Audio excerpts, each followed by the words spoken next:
ওরে রুবেল ভাই আর্জেন্টিনা লাই রে ভাই, আর্জেন্টিনা লাই, আর্জেন্টিনা নাই রে ভাই।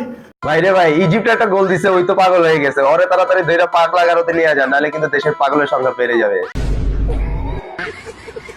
মিশর বরি দিছে গো, আর্জেন্টিনা বরি দিছে গো। বাসায় যা ঘুমাও, যদি বিয়ে করে থাকো তোমার বোর্ড 3 পিস পরো, আর যদি বিয়ে না করে থাকো বাজার থেকে 3 পিস লয়ে যাও, বাড়ির যা ঘুমাও 3 পিস পইরা, উপায় নাই। ভাই আর্জেন্টিনা বেশি তো দেয় নাই, মাত্র 3টা দিছে, তাও আবার ইজিপ্টের জালে না, তোমার মতো টাকলা ফ্যানদের পিছন দিয়ে ভরে দিছে। ঠিক আছে, তো নেক্সট ম্যাচে 12 তারিখে ভোর 7টা বাজে আবার আর্জেন্টিনাকে হারাতে আইসো। ঠিক আছে, তখন না এলো মিনিমাম 4টা তোমার পিছন দিয়ে ভরবে। ঠিক আছে, টেনশনের কোনো কারণ নাই, বোকা চোদা।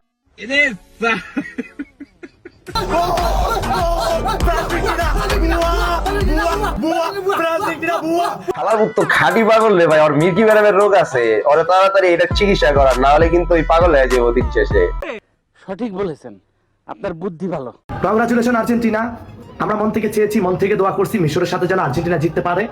যে একটা অবস্থা হয়েছিল, বুকে মাটি লাগিয়ে দিয়েছে মিশর আজকে আর্জেন্টিনাকে। ভাই কি আর বলবো, এই শালার পুতের মুখ আর পুটকি দুইটাই সমান। নাইলে একটু আগে দেখলাম প্লান্টিং মিস হওয়াতে লাফালাফি করতেছে, কুত্তার মতো খেউ খেউ করতেছে, এখন দেখি আবার আর্জেন্টিনা টিমকে কংগ্রাচুলেশন জানায়। মান্দার নাতি সান্ডার পো।